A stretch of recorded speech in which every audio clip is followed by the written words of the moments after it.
Thursday, May 30th. Here's what's coming up on a mayor's office. Well, first off, is Jess all right?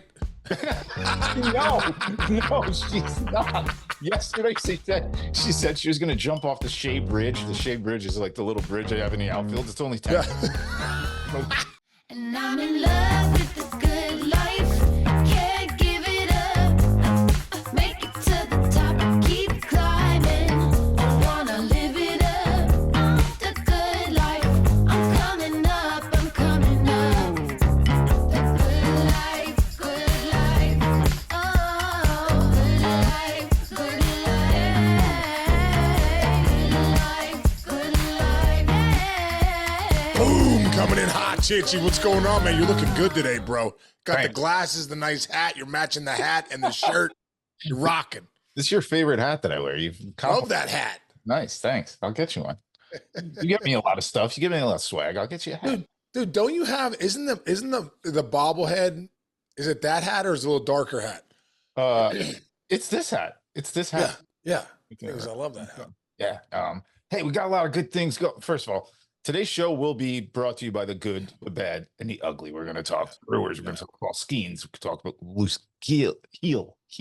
Dude, before we get started, I wanted to bring up what I got going on tonight at the Yeah, that's Miracle what I was League. going to say. Yeah. Okay, go ahead. Yeah, sorry about that. And we're talking about the Mets too, by the way. We'll get I thought you were going to go right into the Mets, and I was like, let's No. get something good. Yeah, you were going to go to the good. You're going to go to the good first. No, but we'll start with the great. I wanted to tease what we're talking about on the show, but right now I want to talk about what Sean Casey's rocking tonight because it's going to be really fun. Dude, so excited. So WDVE are my buddies, Bill Crawford, Randy Bauman, Mike Prosciutto, all these guys, John Machetta. All these guys they're just great people. And they I go on the morning show every Friday morning with them. So they were like, hey, listen, we want to do something with the Miracle League. And a couple of years ago, they came out to the Miracle League and we didn't have, they just came out to the field. And we did the show from there, the morning show. So this time, we have games on Thursday nights. So, obviously they're on during the week. So they're like, hey, we want to come to when they have games. So they're coming out to the field tonight. My buddy Carmen Perrine, who owns this unbelievable restaurant called Cucina Bella, makes the best pizza around, dude. Chinch, you would love his pizza. Nice.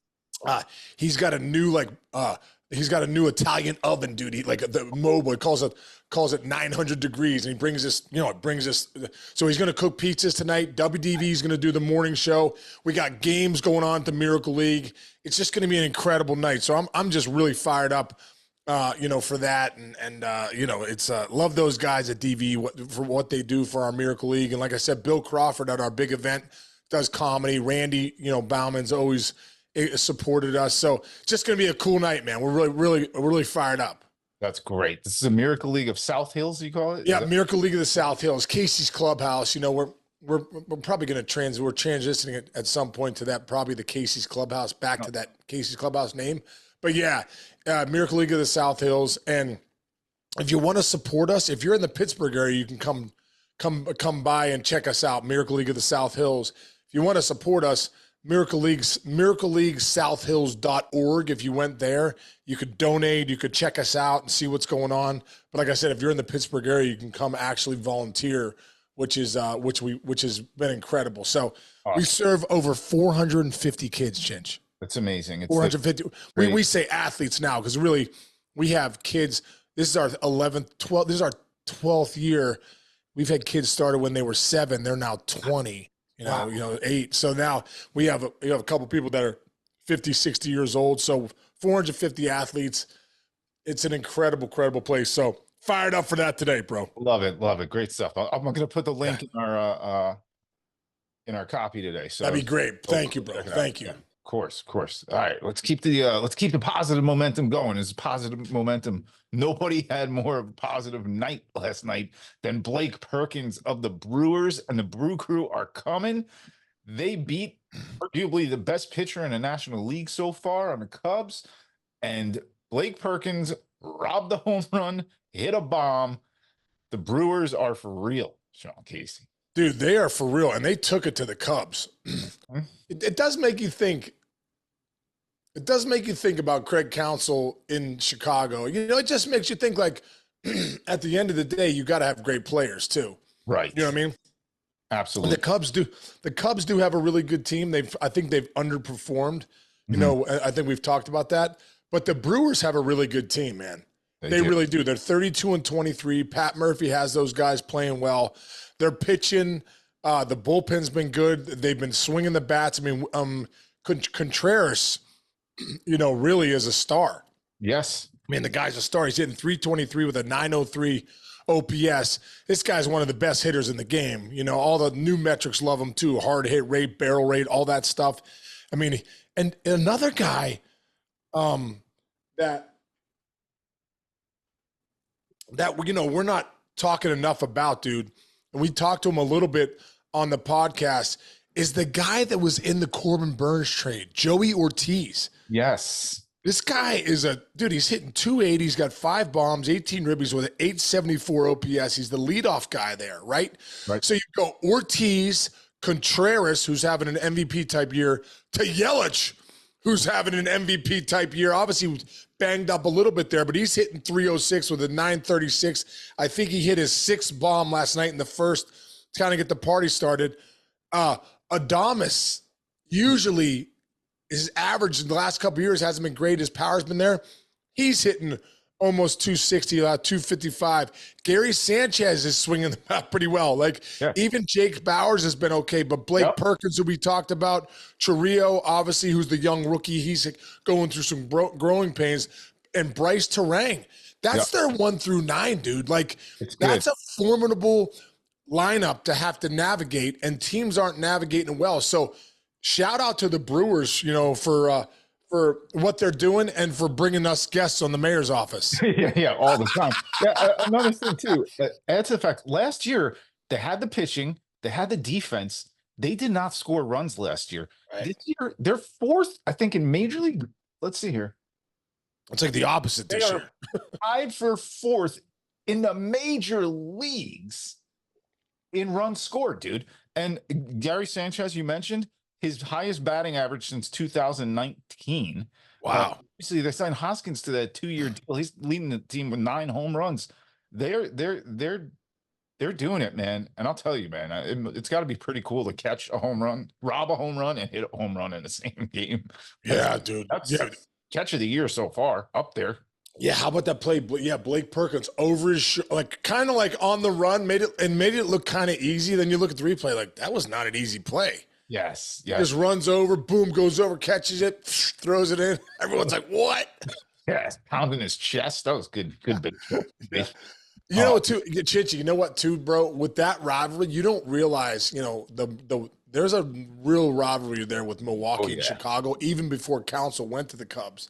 Mm-hmm. So now that they're back, you know, Council's Milwaukee's own. Obviously, they'll always love Counts there because he's from Milwaukee, played with Milwaukee.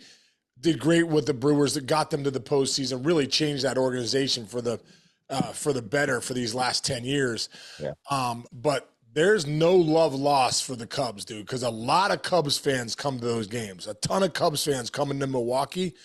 So the Brew Crew fans are legit, man, and they will, you know, put their heels in the ground and make sure you know that the Brewers are their team. So when they can slap the Cubs around a little bit, you know, for a couple games, I mean, you know, there's some real energy in Miller Park right now. There certainly is. There's also real energy for the Pittsburgh Pirates, bro. The freaking Yinzers.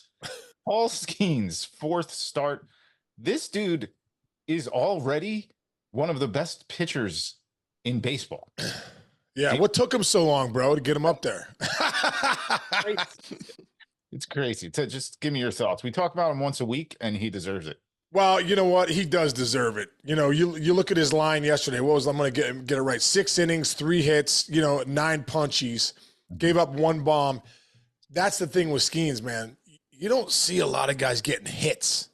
You know what I mean? You're always seeing hits below innings pitched with Skenes, and you're always seeing tickets punched more than innings pitched. You know, nine more tickets. This guy's stuff's elite, man. It's one. I really believe when you're looking at him, it feels once in a generational type guy. You know, if he stays healthy, I believe we're seeing something special here. And dude, you think back to the Washington Nationals when the Washington Nationals got Strasburg, you started to feel that organization changing a little bit. Obviously Harper came too, and there were some big pieces. But having that frontline pitcher, and you go back when they won it in 2019, he was the MVP of that World Series. Paul Skenes has that feeling of like, we could build around this guy. This is a Nolan Ryan type, Steven Strasburg talent that you could build around. So, I mean, I think it's must-see TV. When Skenes pitches, and that splinker, that splitter sinker is real, dude. That thing is real, bro. It is so freaking nasty. Dude, I go back to, like, there's always, Verlander's pitching. When the aces are pitching, you do tune in a little more.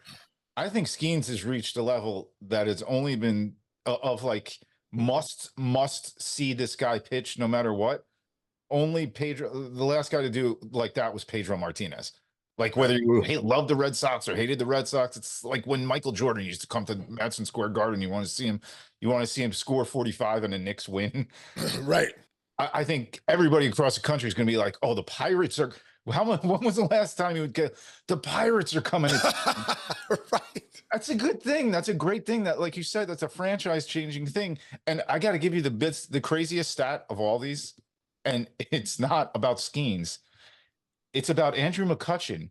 Do you know this? Tell me. Skenes has what, 4 starts? Mm-hmm. Here is Andrew McCutchen's stats when Skenes hasn't pitched this year.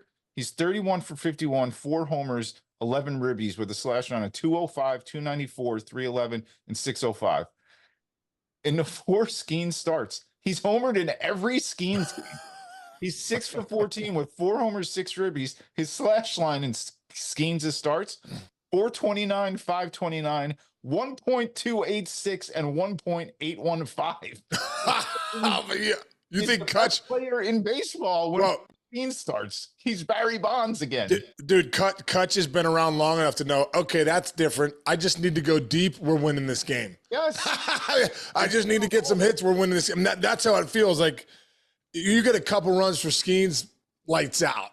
And Kutch knows it, man. Kutch knows it. And it's great to see Kutch, when he's raking. What do you have? 3 hits yesterday, 3 for 4 yesterday with 4 ribbies. Amazing. There's another guy when he pitches, his team will win. And dude, that's Luis Gil for the New York Yankees. Bro. Not only forget about Rookie of the Year. Just put that in his pocket if he keeps going like this. We're talking Cy Young candidate. Yeah. Cy Young candidate for the New York. Did they just bring in a Garrett Cole replacement? Yeah. I mean, seriously, dude. Dude, he's got a 1.99 ERA.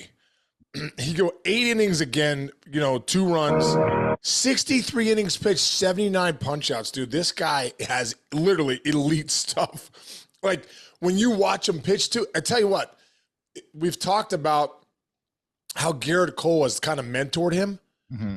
You kind of see, the way he pitches. Yes. Is a little like Cole. Yes. And, he gets that upper rail heater. He'll wipe you out with the changeup, he's got that really good slider. Guy's got great stuff, man. And, but the way he pitches, the way he's sequencing, he's got a great demeanor out there. There's a lot of confidence to Luis Gil. But the numbers do not lie, dude. This guy just continues to absolutely dominate. What did he have? And then what do you have? 9 punches again. Yes. So his last start, he had 14. This start, he had 9. I mean, this guy is the real deal. And like I said, almost feels like when we were saying the Yankees are losing Garrett Cole, Luis Gil's going to make the team.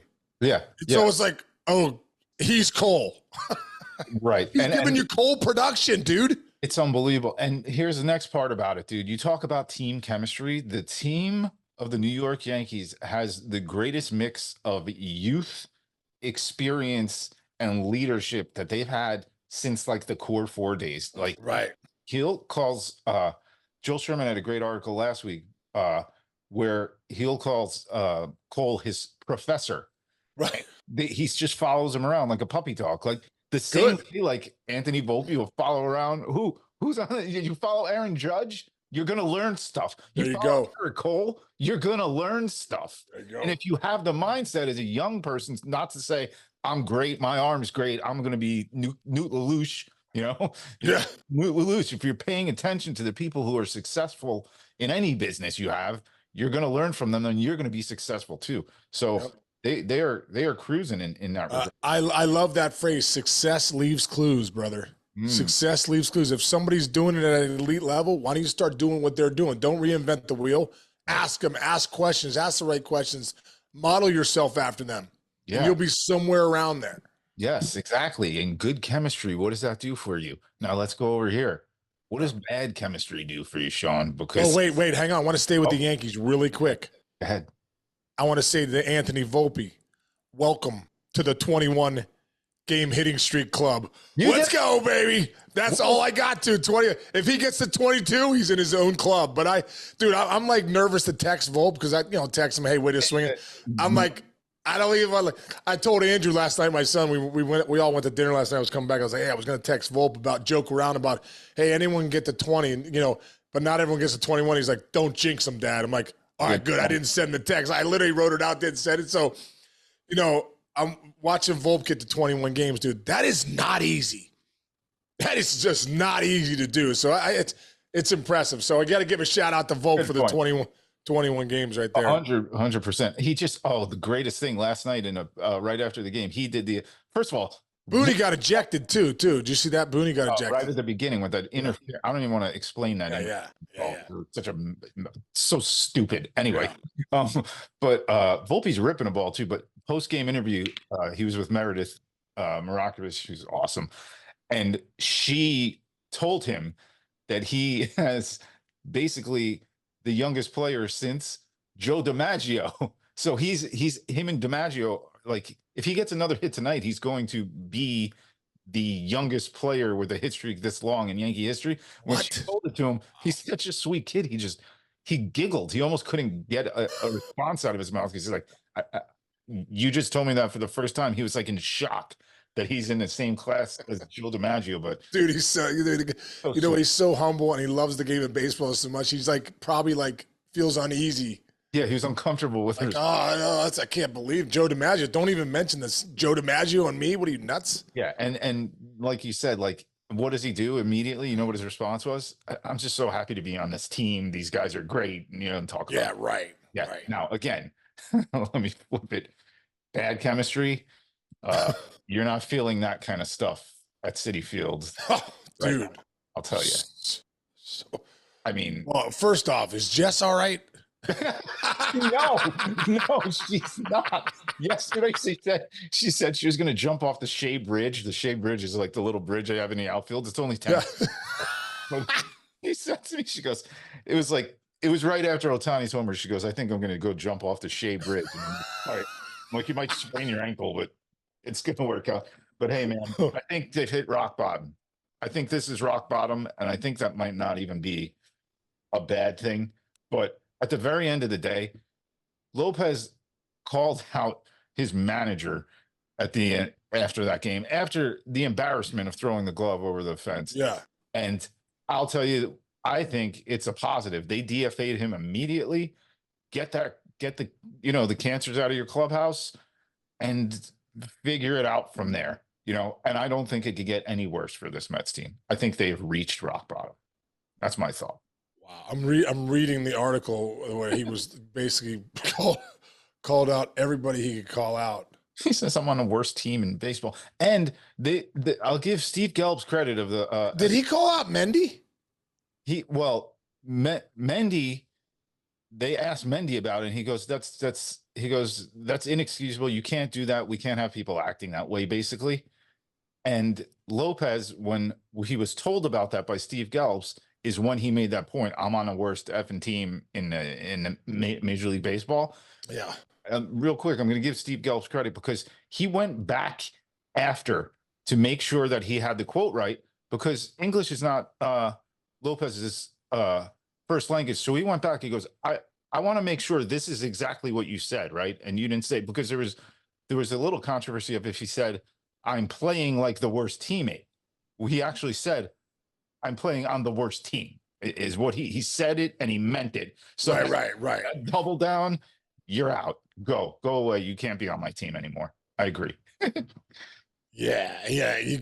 Sean's- You gotta go. You gotta go. At the end of the day, I mean, at the end of listen, man. The Mets have not played good baseball. The Stars are not playing well. There's a lot of problems right now. And at the end of the day, I mean, you pay guys to produce. And I think I made this point before. We're all accountable to somebody. If you sign a $300 million contract, or you sign a big deal, or you're paid a lot of money in this profession, at the end of the day, you're there to produce. I hate that's the bottom line, and you get paid a lot of money to produce. So, I truly believe Carlos Mendoza is the right manager there. I just don't know if the chemistry that's going on right there with the Mets is right. And like you said, they've lost a lot of games late. Edwin Diaz hasn't been right too. So, at the end of the day, the Mets, I think, are a better team than what they've been playing. They have too many good players, and they're going to make a run at some point. But but as the season, we're entering June. You're 2 months in, so you're a third of the way done. You got 2/3 to go. Hopefully, they can right that ship. Like I said, getting Senga back would be huge. But like I said, I'm going to back Carlos Mendoza day in and day out because I think he's the right guy there. But you got to have the players have to take accountability too and find a way to play better. I agree. Who's going to play great tonight? The kids and the adults of the Miracle League of South Hills. Make sure you're heading there. If you're in Pittsburgh area, no excuse. Get there. You're going to have good pizza from what's the pizza place? Great pizza, yeah, from 900 degrees. 900 degrees pizza. It's a beautiful day. Beautiful It's going to be awesome. time of year. Great cause. Let's go. Yeah, it's going to be awesome. Yeah, so come on, stop on out. Miracle League of the South Hills if you're in the Pittsburgh area. If not, check us out, miracleleaguesouthhills.org, and donate or whatever you can do. It would just take a look at what we're doing. So, all right, Chichi, bro, love you, man. Looking good, man. Everyone out there, thanks for listening. Let's get them. We'll see you in the mayor's office. When we see it tomorrow, we doing Throwback Friday, or we're doing it. I don't know. It was fun doing. Let's do the show, and we'll do the Throwback Saturday. Throwback Saturday. Okay, that sounds good. All right, man. Love you, Chichi. See you, buddy.